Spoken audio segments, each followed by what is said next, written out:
Good evening, everyone, and welcome to the Air Pollution Control District's Clearing the Air workshop. My name is Matt Mudd. I'm the communications coordinator at the district.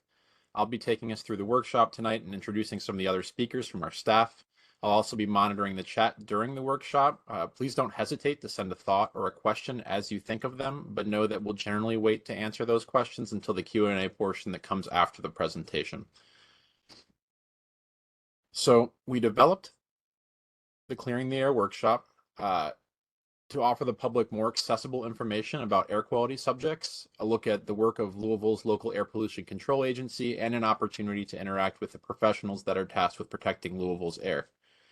So often, residents only interact with local government in formal settings that don't really provide an opportunity for interaction or feedback, and hopefully this is an opportunity to address that gap. We also like to use it as an opportunity to bring in other community experts to share their knowledge and offer that same space for interaction. If you caught us at our workshop in December, we were fortunate to be joined by Luce Huntington-Muskos, an associate professor and director of the Community Engagement Corps for the Center for the Integrative Environmental Health Sciences at the University of Louisville. She talked about some of her research efforts on indoor air quality. It was a fascinating conversation. I really encourage you, if interested, to go back to our website and watch that recording. So before we get to today's subject, a few quick webinar notes. I want to make sure that everyone knows that tonight's workshop presentation is being recorded, so we are starting off with our attendees muted. But once the presentation is complete, we will stop recording and open the floor for questions and discussion. The workshop video and the presentation slides will be posted to our website in the coming days. Again, please send messages or questions as you have them to the chat as you think of them, but the questions will be answered in the Q&A portion following the presentations. If you think of a question after you leave, or really at any other time, feel free to email it to us at air@louisvilleky.gov. It's a great place. A few of us here today are actually on that email. It's a great place to get feedback from us and hit a couple of the staff members so you're contacted most promptly when you have a question for us. And something we like to remind everyone, there are no silly questions here. We know that this work can be complicated. We do it every day, and our best tool to clear the air is hearing from you. Afterwards, please let us know if you have feedback on this workshop or ideas for future workshops, subjects you might want to be covered. There will be a short survey available to you, and we'd love to hear from you anytime again at air@louisvilleky.gov. So with that, let's go ahead and get to today's subject, State of the Air, Louisville's Year in Air Quality. A quick look at the roadmap for the presentation. So first, we'll be starting with NAQ status, National Ambient Air Quality Standard status. Then we'll be doing a recap of the year with the Air Quality Index. We'll give an update on air toxics, then on odors, and then we'll cover some other highlights and look ahead into 2024. After that, we'll have an opportunity for questions, discussion, and feedback. So to start off with our National Ambient Air Quality Standard status, I'm going to pass it off to the Air Pollution Control District's Assistant Director, Michelle King. Thank you, Michelle. All right, thanks, Matt. Give me a thumbs up if you can hear me since I just turned on my mic. Thumbs up. Thumbs up. All right, thank you. I like a verbal thumbs up. All right, welcome everybody. Thanks for joining us tonight. The NAQ is a very good place to start. That's the National Ambient Air Quality Standards, and they're really central to the Clean Air Act itself. When Congress passed the Clean Air Act, they directed the EPA to identify pollutants that met certain criteria. Those criteria are that they're common in outdoor air, they're considered harmful to public health and the environment, and that they come from numerous and diverse sources. So they're everywhere throughout the US. They were important to set these national standards for. And so then they decided to call them criteria air pollutants. So, they got creative with the naming. Those criteria air pollutants are ozone, particle pollution, sulfur dioxide, nitrogen dioxide, carbon monoxide, and lead. And interestingly enough, we've seen a lot of progress since the Clean Air Act came about, and lead is one of those pollutants that may not really meet all of those criteria anymore because there aren't as many sources and they aren't as common in outdoor air because of one of the many early successes of the Clean Air Act, which was to take lead out of gasoline. And so that was the most common source. So you can kind of see there how these criteria pollutant can drive the work of the EPA and states and local agencies like the Air Pollution Control District there. But EPA didn't stop with just identifying those pollutants. They also set standards. These are numeric standards that we measure and through our air monitoring and compare against to decide whether or not we're meeting those national standards. And again, those standards are based on health impacts. So the standard themselves can get tighter over time because Congress said, EPA, you need to check those every now and then. They said every 5 years. That doesn't always happen on a 5-year schedule, but roughly 5 to 7 years, EPA completes a review of these standards. And often they will find that the science behind those standards, the health science, the epidemiology, the medical understanding of the health impacts of these pollutants has changed, and that they may need to tighten that standard, lower that numeric standard that makes it more stringent and more protective of health when it's warranted. Next slide, please, Matt. We'll take a quick look at where Louisville's area stands right now in terms of these national ambient air quality standards. You'll probably hear us say NACs from here on out because that's a mouthful, but NACs. So those NACs are here in this table on your screen. Currently, the Louisville area is attaining all but one of those national standards. That attainment is a regulatory term for an area when the average of 3 consecutive years of air monitoring data for a particular pollutant can show that the area is at or below the standard. When that, you can compare the air monitoring data from your region and say you are meeting that standard, then you go through a process. EPA will designate the area as attainment. In our case, for the pollutant ozone, we are non-attainment. So that again is a regulatory determination. And we'll go ahead and go to the next slide because that really tells a lot of that story. The ozone is a pollutant that many urban areas are challenged by, and it's not emitted directly. So it doesn't come out of a smokestack or a tailpipe directly. Rather, it forms in our air when 2 precursor pollutants, nitrogen oxides or NOx, and volatile organic compounds or VOCs, combine and mix in the presence of sunlight. So those 2 precursor pollutants come from a wide variety of sources. Nitrogen oxide comes from a lot of sources of combustion. So that may be at a coal-fired power plant, or it may be from the tailpipe of a gas vehicle or a diesel truck. There's a lot of sources of nitrogen oxides. VOCs, on the other hand, don't come as much from those combustion sources, but they do come from sources that are off-gassing a lot. So I can use examples of solvents, so things that you may see under your sink, but they also may be used in very large quantities in industrial processes. Things like gasoline. So when you're pumping gas, sometimes if you spill a little gas, filling your gas mower, you can smell the gasoline. Those are those VOCs. Those mix in the atmosphere. Sunlight gives them the energy to drive a reaction that creates ozone. So that requirement for sunlight is why our ozone season runs from March to October. That's when we have more hours of daylight to drive that reaction. Heat also is going to drive that atmospheric reaction faster, meaning that we mostly see high ozone on hot, sunny summer days when wind, which would otherwise move those pollutants along before they can react, is low.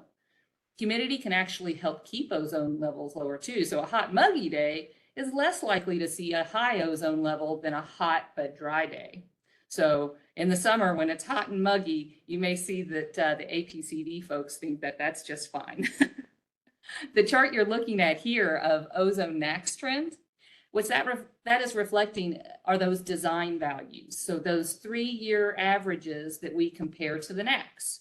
So one might think that that would really smooth out a trend line when you're looking at 3-year averages. But as you can see here, there's a great deal of variability from year to year in our ozone design value. And that's really a reflection of the importance that meteorology plays in ozone formation. It isn't that emissions of those ozone precursors vary that widely from year to year, but the differences in weather from one ozone season to the next can result in very different air monitoring data. So APCD had requested redesignation of our area to attainment of the ozone NAAQS based on design values in 2021 and 2022. You can see on your screen there that they were within or at that green box, which is representing the 2015 ozone standard, which is the current standard. However, that is a long regulatory process, and before that redesignation was approved by EPA, we saw some pretty significant impacts in our air monitoring data this past summer, as much of the country was really affected by smoke from these vast and persistent wildfires in Canada. We're going to look more closely at that impact of that data from this past summer here in a few minutes. We'll go on to the next slide, which we're going to take a look at the other pollutant that we tend to be challenged by here in Louisville in the past and currently. Though we are right now attaining the national standard for fine particulates, it's one that we're really closely watching because we are anticipating a new, more stringent NAAQS in the next few weeks, actually, certainly within the first few months of the year. EPA has taken comment on a range of standards for this pollutant, and we expect that the new standard will be somewhere between 8 and 10 micrograms per cubic meter. It's currently 12, as you can see on the slide in front of you. We're well below that 12 standard, but we would be above a standard of 10, certainly above a standard of 8. And that was a close call before this past summer, but it's a much tougher picture now with PM values that were also affected by that Canadian wildfire smoke. So we'll certainly have additional work to do in our region, but the brighter outlook there is that there are some promising developments that we hope to see over the next few years that will help us meet both of these challenging standards, ozone and PM. For one thing, there's federal engine standards for diesel trucks that continue to bring year-over-year benefits as those older engines, because diesel trucks stay in service a really long time, those eventually come out of service and get replaced with new trucks that meet those new, more stringent engine standards. We see the benefit of that over time in our air quality. Locally, we also expect to see the retirement of 2 coal-fired electric generating units at LG&E's Mill Creek Station, which will bring some significant NOx and PM emission reductions over the next several years. So that's just a quick look at 2 really important pollutants and the pollutant trends that we've landed on at the end of this year. So I'm going to toss it back to Matt Mudd, and he's going to take you through an AQI, Air Quality Index recap, and look a little bit more closely at those wildfire smoke impacts from this past summer. Take it away, Matt. Thank you, Michelle. That was excellent. So with the AQI, we'll be talking about some similar pollutants, but the AQI is a really helpful tool. It's perhaps EPA's most accessible tool to provide the public with more about the health impacts of pollution and how much pollution is in your air during any given time period. So we're going to move on to that. So the Air Quality Index is a scale created by EPA to communicate air quality conditions, whether it's live or for a given time period, and the health impacts of those live or any time period air quality conditions. So the AQI works by displaying conditions on a scale from 1 to 500. Those values are then sorted into health-based categories that range from good to hazardous, each category with some standard guidance associated. So like good means you can go outside, the air is perfect. Hazardous would mean it's an emergency, don't go outside, breathing is very hard outside. So that's kind of how those categories help you. And like I kind of alluded to earlier, when Michelle was passing it off, the AQI is very closely associated with the NAAQS. It uses the same pollutants, save for lead. As Michelle mentioned, there's been a lot of progress with lead. And the categories are based directly off of those standards. So a value of 100 generally aligns with a standard for a pollutant. So a concentration that doesn't meet that, so does meet that standard, is better than that standard, is good or moderate, while anything that doesn't meet the health-based standard for that pollutant is unhealthy for sensitive groups or worse on the scale. You'll see that in a second when I show you the AQI. This also means that, like Michelle mentioned earlier, as those national standards get stricter, so does our understanding of past air quality and our understanding of past air quality index values. I do want to note that we have 5 monitoring sites throughout the city. The highest pollutant at any site for a given time period sets that site's AQI, and the highest site in the city sets the city and area's AQI. So we're looking to communicate and measure the maximum impact here by these pollutants. So here is the AQI. As I mentioned, the color coding, the categories, the values, and you have those health guidance, health guidelines along with each of those categories. I'll give you a second to kind of look at it, take it in. So when we use that air quality index, what does Louisville's air quality look like in 2023? So here's a graph that we have put together. In total, we had 187 good days in 2023, 157 moderate days, 20 days that were unhealthy for sensitive groups, and 1 unhealthy day. So you'll see the trend here. Seeing most or all of our elevated days during the summer months is very common. Like Michelle mentioned, because of factors like heat and sun are important in producing our most common pollutant that sets the AQI, which is ozone. But this summer, this kind of common trend that we see was exacerbated both by the presence of Canadian wildfire smoke, but also an increase in those hot, dry, sunny conditions that help produce ozone. So compared to some previous years, that trend that you see in that summer, when you see those more orange and that one red day, that's even more pronounced than, say, the last few years. So I'm going to touch on those wildfire smoke impacts in a second.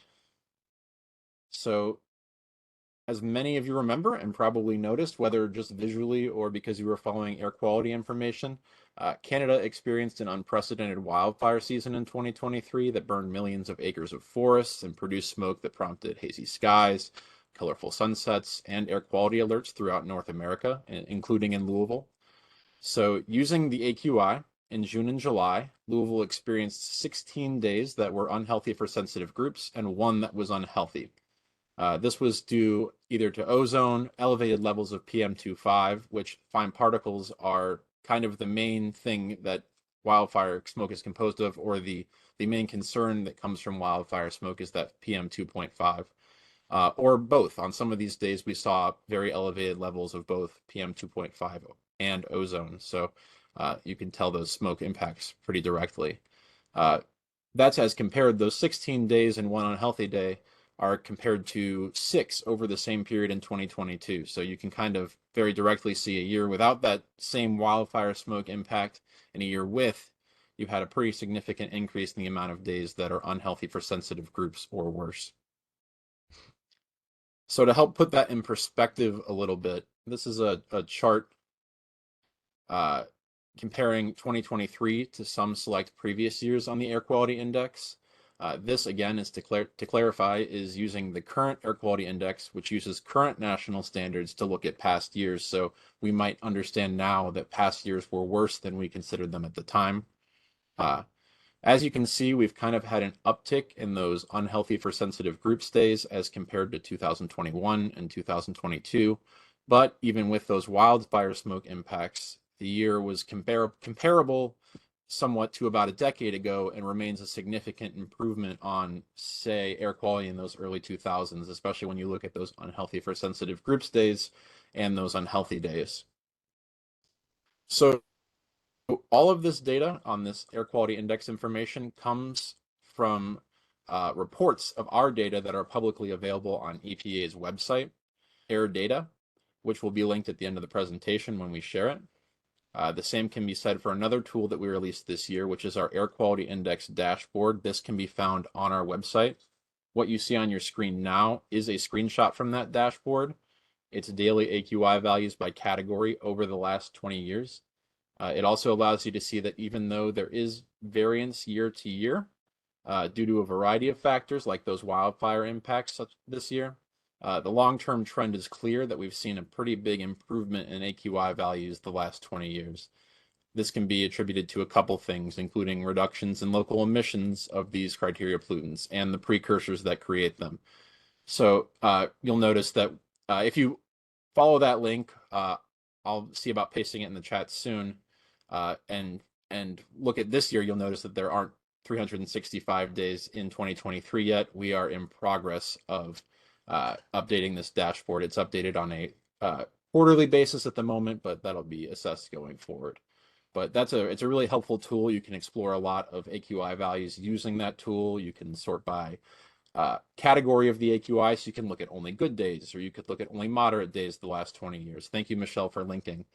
You can look at a single pollutant if you're curious about fine particles, or if you're curious about ozone. So it's a great tool to kind of cull through this air quality index information. Like I mentioned before, I think the AQI is one of the best, most accessible tools that EPA has created to help people understand what's in their air and take action to kind of protect themselves against poor air quality. This air quality index information is also offered live at any given time. You can go to websites like airnow.gov or Louisville Air Watch to find live air quality index values that help you understand the air you're breathing at any given time. So now that we've covered criteria pollutants with both the NACs and the AQI, next is something called air toxics. So to cover air toxics, also referred to as hazardous air pollutants or toxic air contaminants, these are a group of other air pollutants that are not those criteria pollutants we just talked about, so not those commonly occurring 6 pollutants that we regulate and know well through the AQI and the National Ambient Air Quality Standards. But these are other pollutants that are known to cause cancer and other serious health impacts. For reference, EPA has defined 188 HAPs, or hazardous air pollutants, and that's compared to those 6 criteria pollutants that we just talked about.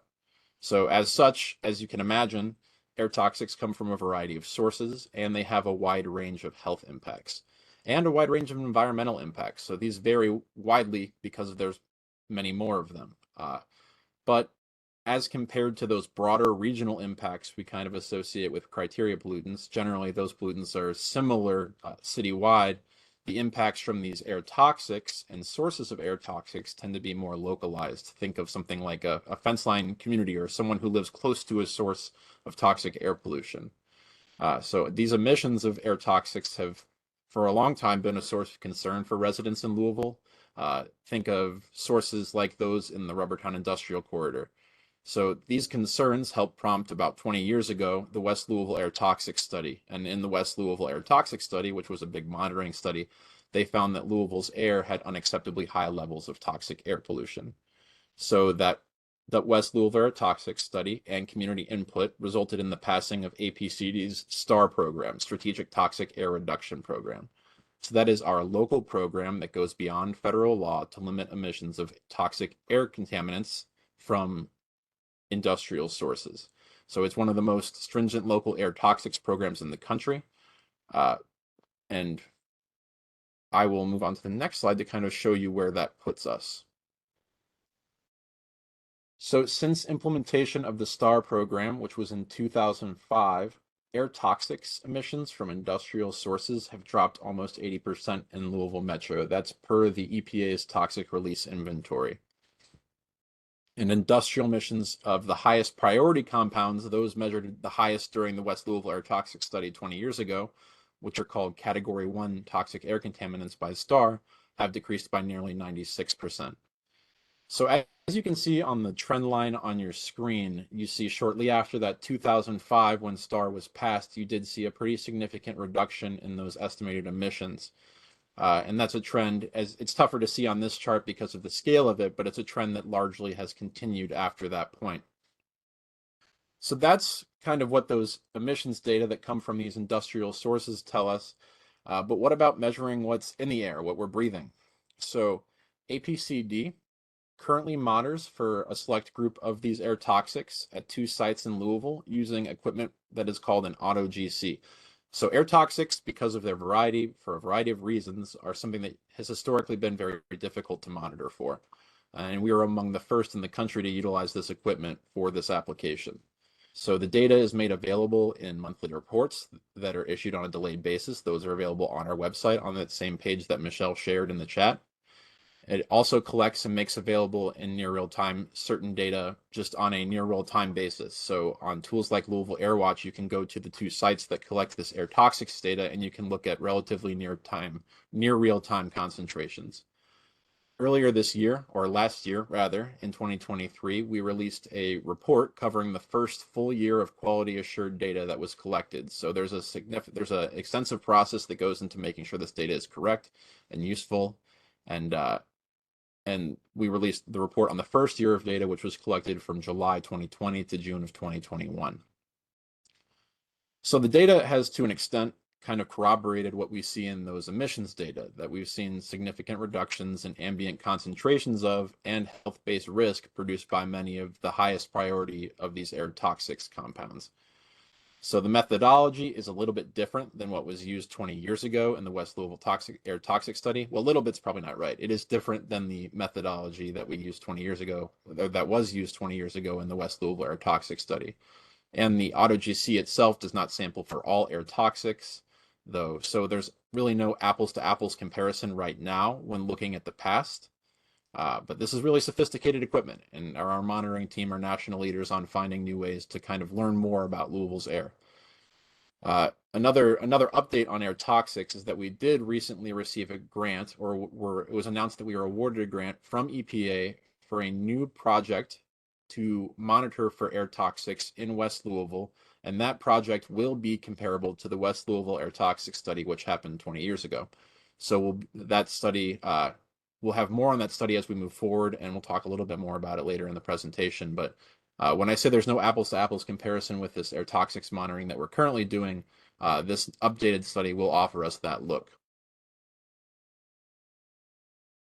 On your screen now is an example of a visual from that report that was released earlier this year. So this kind of visualizes lifetime cancer risk based on the air pollution concentrations that were collected during both the West Louisville air toxic study and from our AutoGC for a few priority air toxics. Like I mentioned, these are a bit apples to oranges. They were different methods, but there's a lot of really useful and interesting information like that in this report. You can see there that generally what we've measured now, the risk is lower than it was 20 years ago or 25 years ago. But it's tougher we're looking forward to, with that new project, being able to compare the same methodology to the old methodology that we used in the West Louisville air toxic study. So I really encourage you, if you're interested in air toxics and kind of our monitoring, to both go back and read that report that we released earlier this year and keep up with us as we start this new project that we recently got announced to be awarded through EPA. So next, now that we've kind of covered the AQI, the NACs, and air toxics, I'm going to pass it on to APC Director Rachel Hamilton to talk a little bit about odors. Thank you, Matt, and good evening, everyone. It's really nice to see everybody in attendance tonight.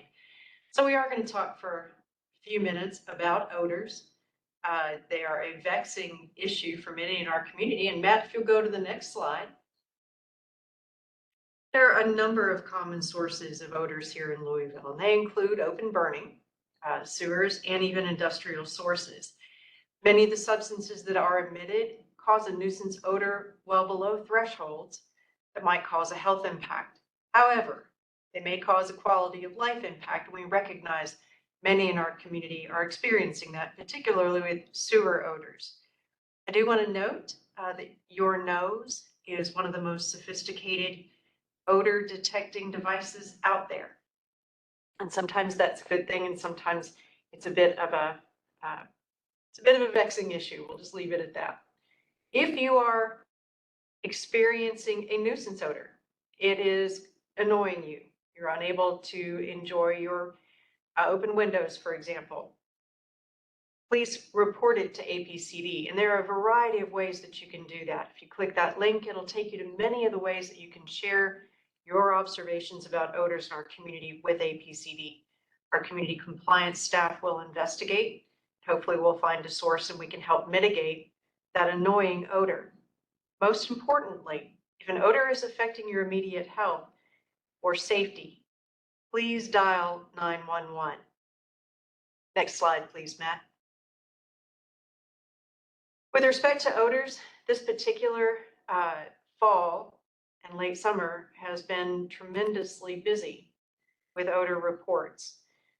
At 648 reports in 2021, in 2022, about 1,900. And then in 9 months of 2023, we experienced close to 2,000, close to 2,200 reports of odors. I hate to say that that number has increased, but it has. And so we are experiencing an uptick in odors primarily related to sewer odors from MSD operations at Morris Foreman, Derrick Guthrie, and Cedar Creek, as well as that combined stormwater sewer system that serves the Morris Foreman wastewater treatment plant. Next slide, Matt. The timeline that you saw on the previous slide is taken from APCD's odor report dashboard.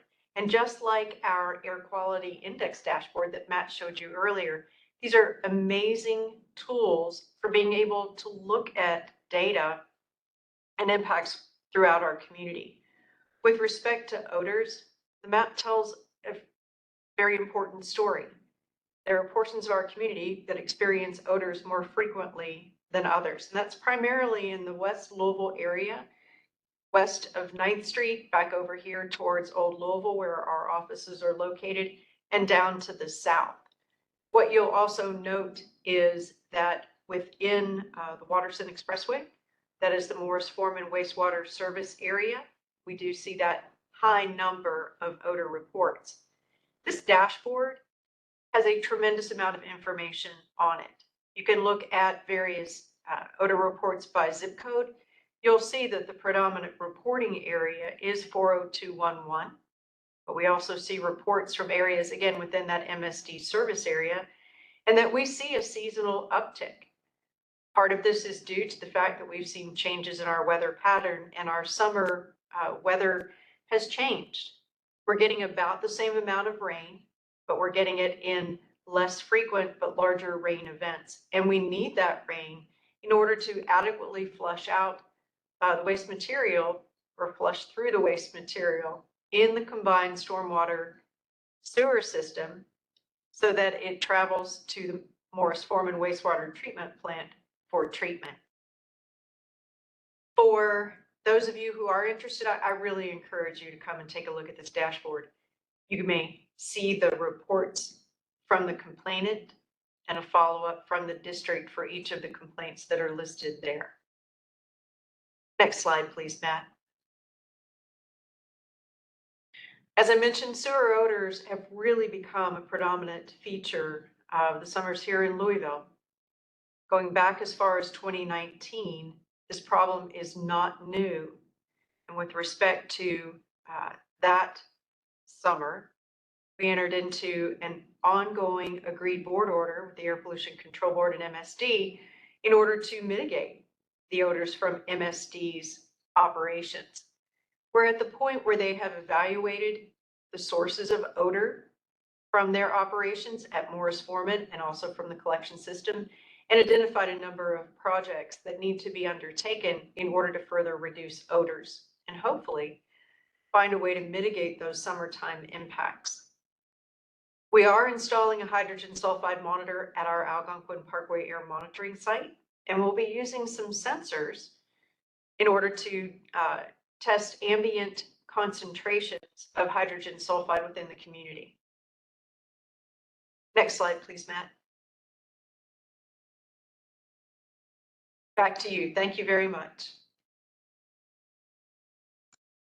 Thank you, Rachel, for that update on odors. I will note, as we kind of finish up that last slide, hydrogen sulfide, as Rachel might have mentioned or has mentioned previously, is the main kind of odor-causing, nuisance-causing chemical in that comes from sewer. That's kind of that commonly described rotten egg or smell that you get if you sense a sewer odor.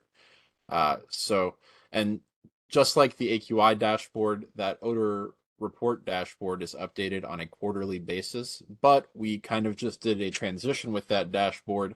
It previously kind of showed a record of our investigations into sewer odor reports, and it wasn't necessarily a comprehensive look at odor reports. We were able to pull together more data and ultimately make it an odor report dashboard that's more comprehensive and shows all reports received by APCD. So that was a big project, and we'll be working on the next update for that soon. So we have a full year of data from 2023, but right now we just have it through those first 9 months. But as we've kind of wrapped up odors, I will now kind of take us through a couple other highlights and look ahead into 2024 before we get into that question and answer discussion portion.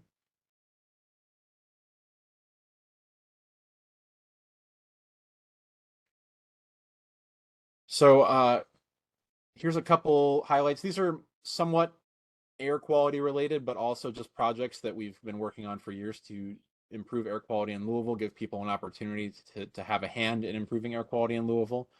First, air sensor projects. So when we say air sensor, we're talking about consumer grade, lower cost air sensors that can more often be used by, say, resident groups or research groups or schools or other people like that. These are slightly more accessible equipment than what we use at, say, our air monitoring sites, but can still be used to kind of gain air sensor air quality information. So we used air sensors to, in collaboration with the folks doing the new waterfront park expansion. We used that to assess air quality at the site there, learn more about air quality, compare it to other sites throughout the city to kind of provide that input onto the feasibility of the new construction. We also have a co-location shelter that has been installed at our Cannons Lane air monitoring site. So what that co-location shelter does is it allows folks, say in community groups or schools or otherwise, doing research projects to locate their consumer grade, lower cost air sensors next to our regulatory grade equipment. That gives them a better opportunity to test the efficacy of that equipment, to compare it to ours to see if some kind of calibration curve might be needed, things like that. We were also awarded funding for an air sensor lending library that will make those consumer grade air sensor technologies available on loan to researchers, community groups, schools, and others.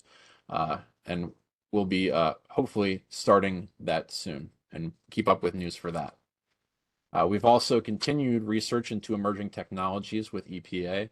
So that includes the Odor Explorer app and remotely operated canisters. What those are is a research project that takes odor reports from residents, and when an odor report is received, these canisters will open and collect a sample that can be analyzed later at a lab. That's a research project, like I mentioned, but that's something we're working on with EPA, testing that.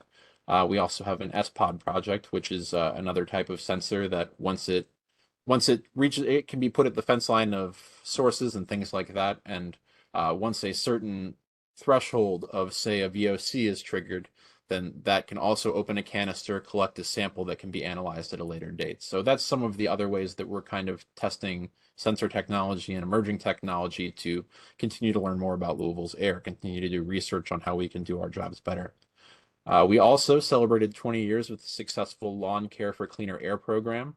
That's a program that issues rebates on lower emission lawn equipment like electric equipment to residents who purchase it, and even bigger rebates to those who recycle their old gas-powered equipment. Over the course of the program, which started 20 years ago, we've issued over 12,000 rebates and kept an estimated nearly 5 million pounds of pollution from the air because of that program. So that's a phenomenal first step for folks who want to make an impact on our air quality. It's a lower investment than, say, an electric vehicle or something like that. So that program's been met with a lot of success and great feedback. We've also continued transparency efforts, both through extensive website information, more information getting out there about public meetings, public notices, things like that, and in creation of a few more dashboards. The odor dashboard that I mentioned before has been updated and improved. Our AQI dashboard is new. We also have dashboards for enforcement information on enforcement actions we take with facilities and other people who have violated air pollution control rules.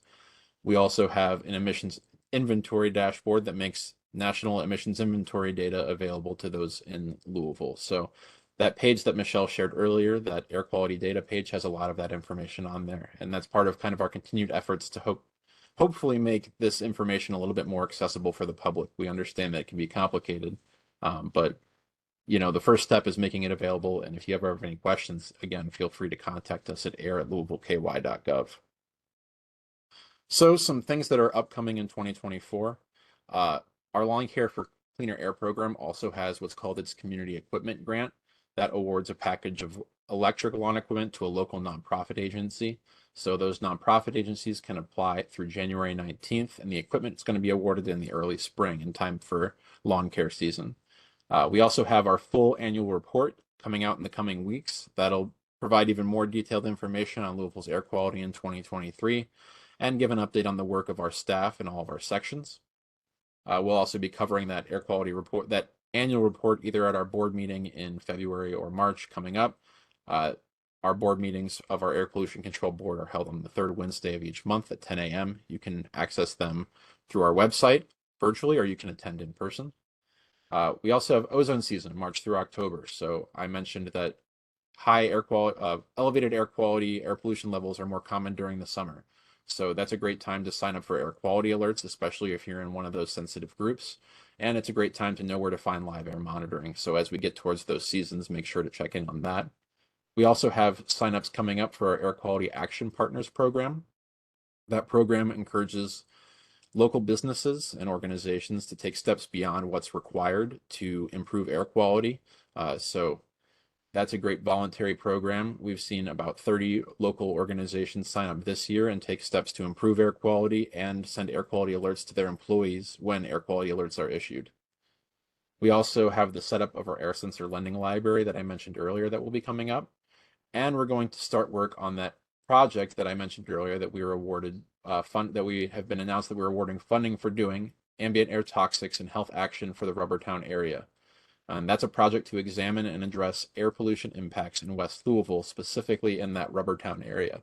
So we'll be partnering with EPA, the West Jefferson County Community Task Force, the Park Duval Community Health Centers, U of L Envirom, and the Louisville Metro Department of Public Health and Wellness. So what that is an air monitoring study. Like I mentioned, it'll be comparable to the West Louisville air toxic study that happened 20 years ago, and a health assessment project that will be used to both inform policy guidelines, things like that going forward, and it'll be used for medical practitioners to assist them in diagnosing and doing health assessments for patients who might have had exposure to air pollution over the number of years. So that is most of it. So I will say thank you for attending tonight. And as we kind of switch gears to discussion and question and answer, there's a couple more items to note. First, we're going to share this presentation slides and a recording on our website in the coming days. There's also a ton of extra information on our website, as we've mentioned a couple of times, so feel free to explore. Email us at air@louisvilleky.gov if you have any questions. Also, make sure to keep up with us wherever you can. You probably do in some way because you heard about this workshop, but we are on social media like Facebook or X @LouAPCD.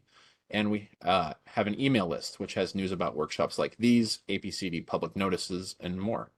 So now I'm going to go ahead and end the presentation recording and transition into our times for questions and discussion. I know we have one or two queued up, so we'll start with those. But once those are complete, and as we answer those questions, feel free to keep asking them in the chat.